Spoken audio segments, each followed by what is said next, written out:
31 मार्च 2026 पर्यंत नक्षलवादाचा समूळ नायनाट करण्याचा निश्चय केंद्र सरकारने केलेला आहे।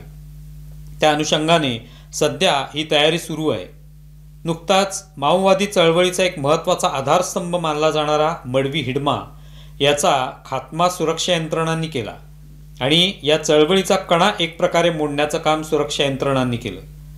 त्यातून नक्षलवादाने ग्रस्त असे अनेक विभाग, गावं ही नक्षलमुक्त होत असल्याची चिन्ह दिसू लागली आहे। गडचिरोलीतील फुलनार हे असंच एक गाव, छत्तीसगडच्या सीमेपासून 4 किलोमीटरवरचं, अर्थात अबुझमाड या जंगलाच्या सीमेवरचं।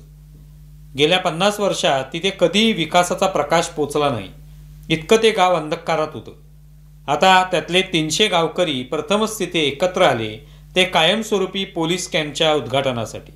हेच गावकरी गेली 5 दशकं दहशतीखाली भीतीच्या छायेत वावरत होते। त्याला कारण होतं ते माओवादी चळवळीची या सगळ्या परिसरावर असलेली पकड।